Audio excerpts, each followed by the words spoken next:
Что такое Беларусь?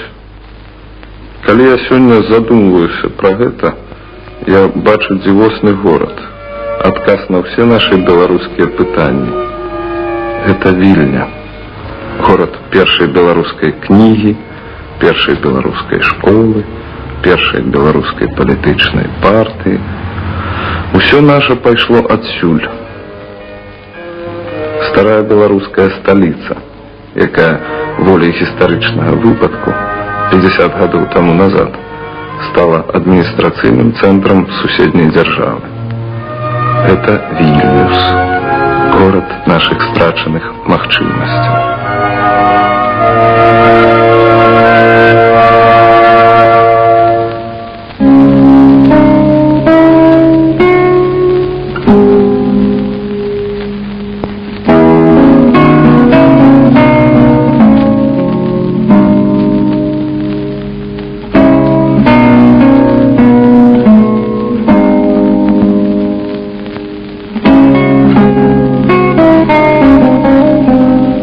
Сябры нас гудзяць з губаю, і ворагі прарочаць скон, тады к табе, у Вільня любая, прыводзяць згадкі у палон.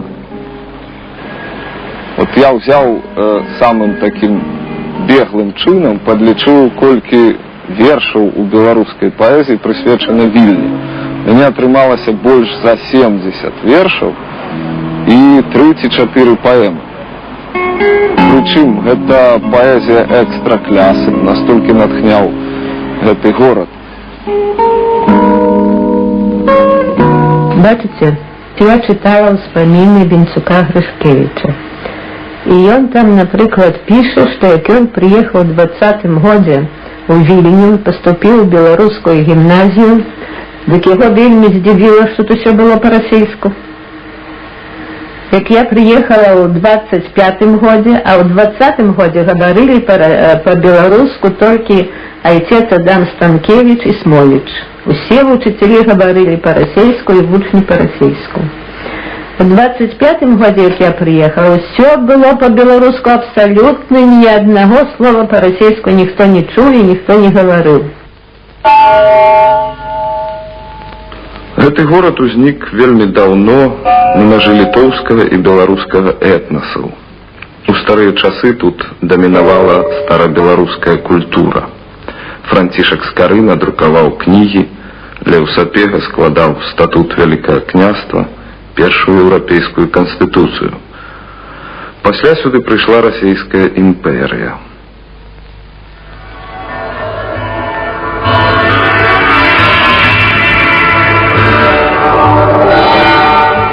Вільня стала сталіцай 3 антырасійскіх паўстанняў, апошні з якіх у 1863 годзе узначаліў Кастусь Каліноўскі.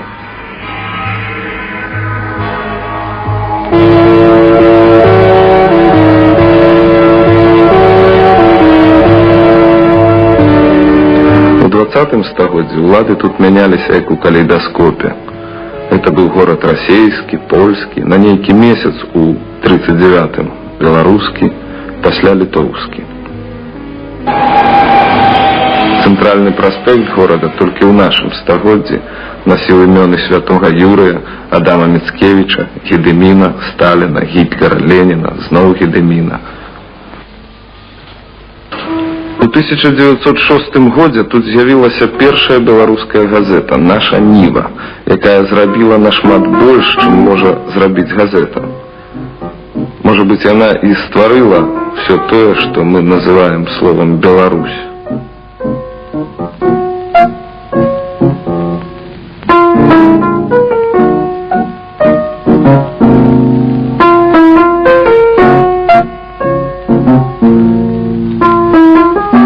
Вясной 91-го мы з сябрамі аднавілі выданне нашай Нівы.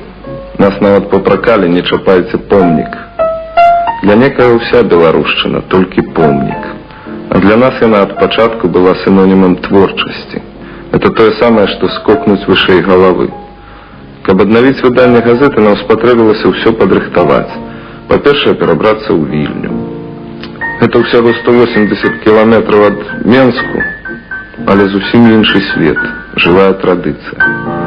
А галоўнае, тут беларушчына ніколі не была савецкай.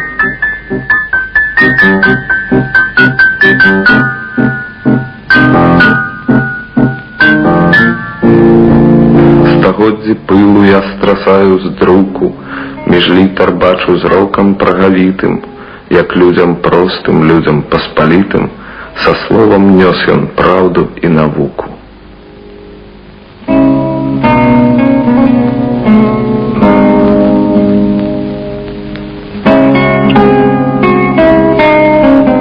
Каб загаіць на сэрцы раны, забыцца долей горкі глум, прыйдзеце да касцёлу Ганны, там знікнуць цені цяжкіх дум. Як бы расстаўшыся з зямлёю, каб у нябёсах затануць, святыня лёгкаю ступою у блакіце пракладае путь. Глядзіш, і ціхнуць сэрца раны, далёка долей горкі глум. Прыйдзеце да касцёлу Ганны, там нікнуць цені цяжкіх дум.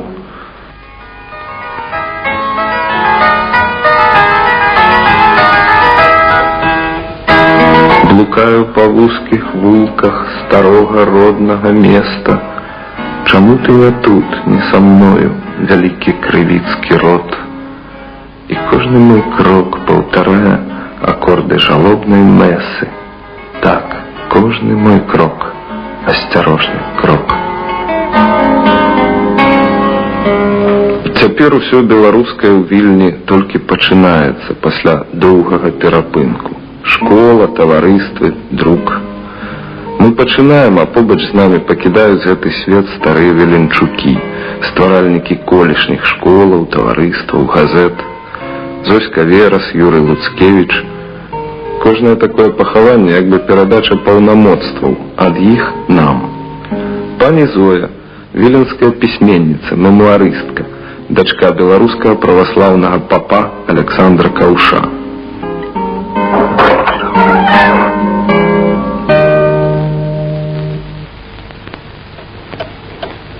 Праваслаўны святар Коўш да вайны служыў у Пятніцкай царкве, якую наведвалі вучні беларускай гімназіі. А ўвесь час майго навучання ў гімназіі быў дырэктарам Астроўскім. Этот чалавек быў сапраўды вельмі здольны педагог, можна сказаць, што прыроджаны педагог, ён умеў з вучнямі абыходзіцца. Апрача таго, чалавек быў вельмі разумны і ведаў, што трэба ў даную хвіліну. І так у мяне да яго пашана засталася аж да сённяшняга дня. Памятаю, аднаго разу было вельмі добрае надвор'е на Вялікдзень, і вось раптам тут у гэты па надвор'ях уязджае аўтобус гарадскі. Ну, асталася гэта так. Сидять у аўтобусе пару чалавек беларусаў з беларускай гімназіі вучителёў. Выходзіць Астроўскі: вы куды? На Антокаль? На Антокаль. Я на Антокаль. По дороге сідаєте що? На Антокаль? На Антокаль. А аўтобус ідзе на Звярынец. Дык Астроўскі быў вельмі вялікі шутнік. Дык ён падышоў да гэтага, да вадзіцеля, дагаварыўся з ім. Усім гэтым пасажырам звярнулі білеты, што яны купілі на Звярынец. І аўтобус прыйшоў сюды, проста на Антокаль, проста пад гэтыя вось дзверы.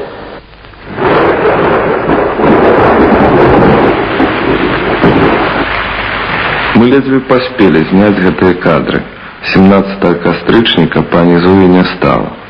У некралёгах і ў выступах на яе магіле людзі падбіралі словы для вызначэння, хто ж яна, пані Зоя. І ўсе як адзін казалі: старэйшая выпускніца Віленскай беларускай гімназіі.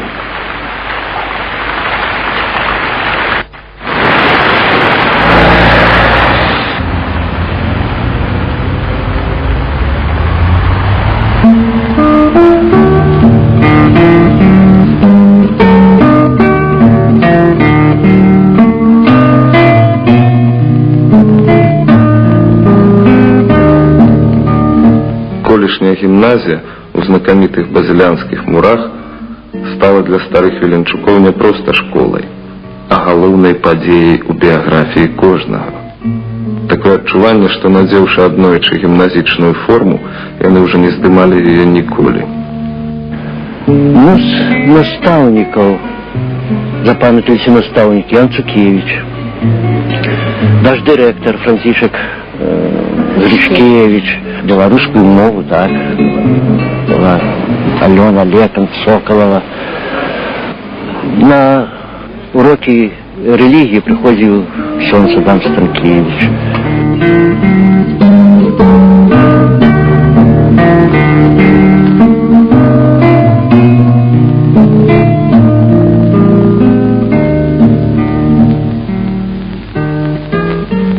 Бачите, это был довольно такий час войны.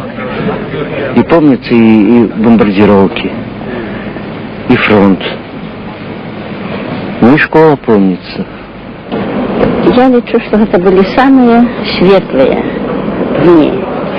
Хотя час сапраўды был вельмі цяжкі, военный час, але ў успамінах засталося у мяне толькі самае лепшае.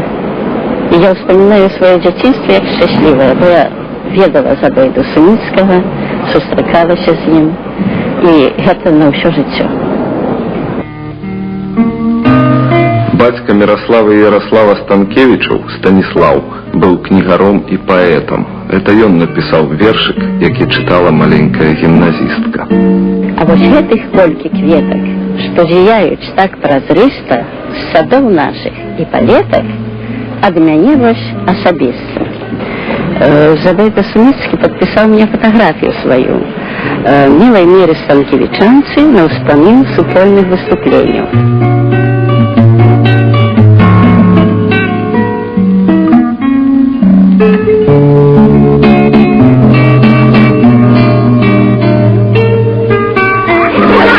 Новая школа паўстае як атава, і дзеці яшчэ нічого не ведаюць пра лёс сваіх папярэднікаў. Які лёс чакае іх, і якая праца. Калі я гляджу на сённяшніх віленскіх беларускіх школьнікаў, я думаю пра другую адметную рысу нашых старых віленчукоў. Яны ўсе без выключэння прайшлі гулаг. Увогуле, яны гэта толькі тыя, каму пашчасціла выжыць. Тысячы такіх, як яны, у Вільню з лягераў не вярнуліся. Сотні буйнейшых дзеячоў беларушчыны былі расстраляныя. Найдаўны след не сплыў з улеваю часоў і не сплыве, і не зацьміць яго руіны дым цяпершчыны аблічча. Дзе не ступні, куды не глянь, яна, мінуўшчына, жыве, сугоднай прозвісця і званоў, і вабіць да сябе, і кліча.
Замежны Вільнюс, пакуль што, это горад страчаных магчымасцяў.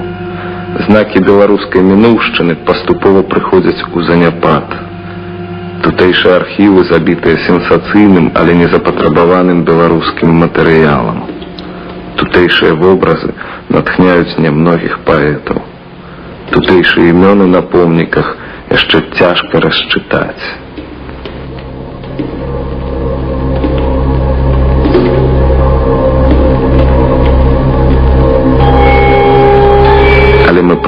на могілкі роса і чытаем. Гэта Ядвігін Ша,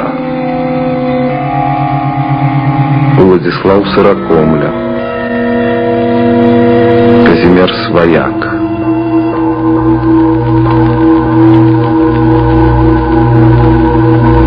Францішак Аляхновіч,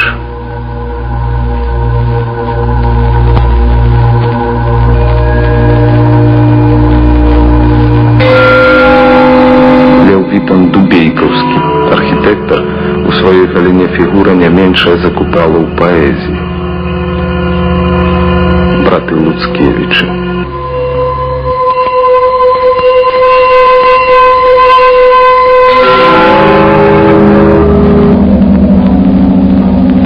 А колькі тут магіл, да якіх пакуль не прыходзіць ніхто.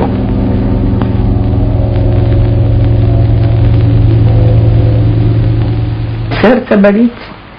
Припоминаю то, что было у межвоенные годы, и теперь, хоть тогда и сварились, але было, отчувалось это белорусское життя. А теперь ничего.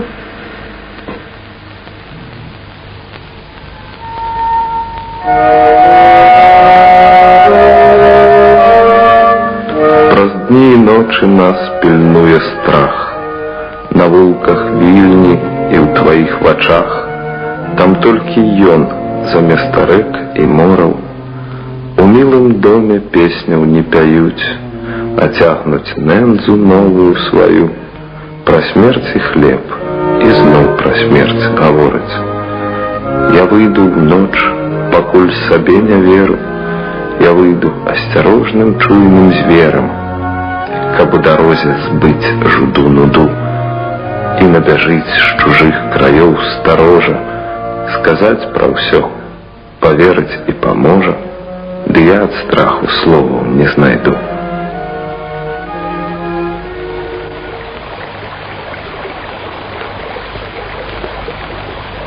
Я ведаю, каб адрадзіць беларускую Вільню, патрэбныя сотні такіх, як мы, і мы не можам знікнуць тут або ператварыцца ў нацыянальную меншасць, бо ўся Беларусь будзе пазіраць на нас, чакаючы адказу на свае беларускія пытанні.